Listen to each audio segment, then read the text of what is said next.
মাওলানা মুফতি মুজাম্মিল হক কাসেমি।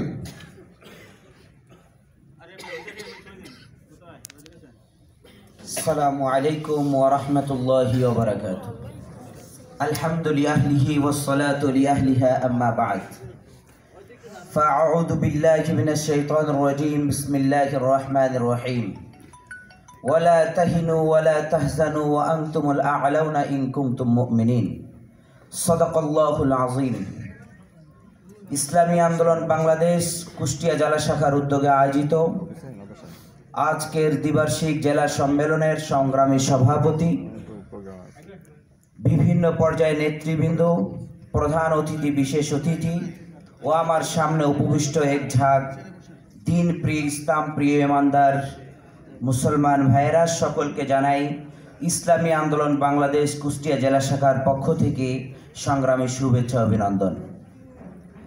সংগ্রামী উপস্থিতি, আমরা যেই মুহূর্তে আজকের এই সম্মেলন করতে যাচ্ছি, সময়টা অত্যন্ত গুরুত্ব এবং নাজুক একটি সময়। আমরা ইতিমধ্যে লক্ষ্য করতে পেরেছি, জুলাই বিপ্লবে ছাত্র জনতার গণ অভ্যুত্থানের মাধ্যমে দীর্ঘদিনের স্বৈরাচার এক শাসককে এদেশ থেকে আমরা তাড়াতে পেরেছি, ঠিক কিনা বলেন?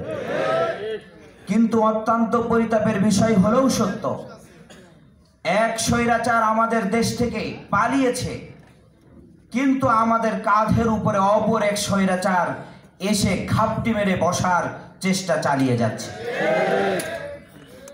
ইতিমধ্যেই ইসলামী আন্দোলনের মোহতারাম আমির, নায়েবে আমিরের বিভিন্ন বক্তব্য কেন্দ্র করে তারা ইসলামী আন্দোলনকে ধর্ম ব্যবসায়ী বলে গালি দেওয়া শুরু করেছে। যেমনটি ইসলামী আন্দোলন বাংলাদেশকে ধর্ম ব্যবসা বলে গালি দিত বিগত সময়ের ফ্যাসিস্টরা, ঠিক কিনা বলে?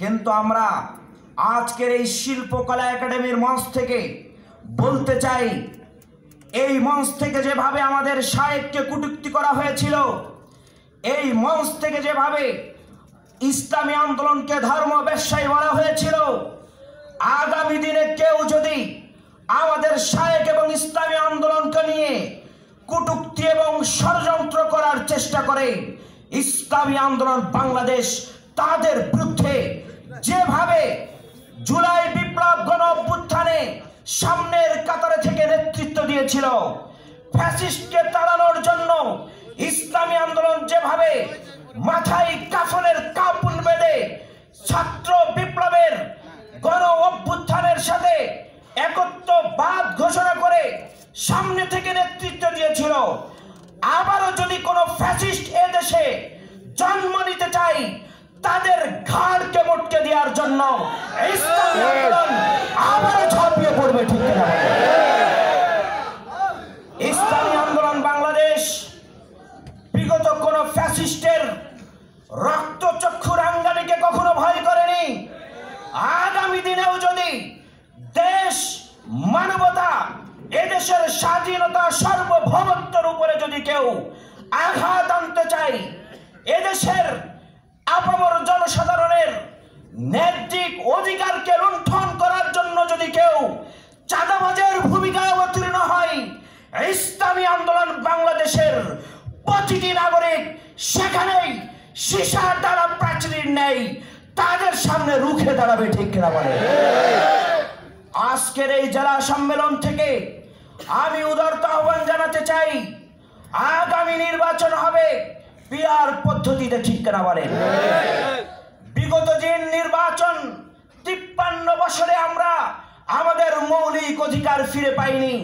যারা এই ক্ষমতায় এসেছে একচ্ছত্র অধিপত্যিকরণ করে, তারা এদেশে ফ্যাসিস্টের রূপ নিয়েছে।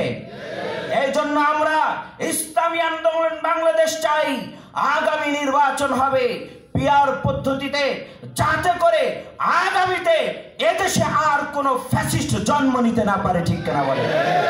এই উদারতা আহ্বান রেখে আগামী দিনের স্বাধীনতা সংগ্রামের প্রতিটি ক্ষেত্রে সকলকে জান, মাল, রক্ত বিসর্জন দেওয়ার দৃঢ় প্রতিজ্ঞা নিয়ে আজকের এই সম্মেলন থেকে প্রতিজ্ঞা নিয়ে আমরা সকলে বিদায় নিব।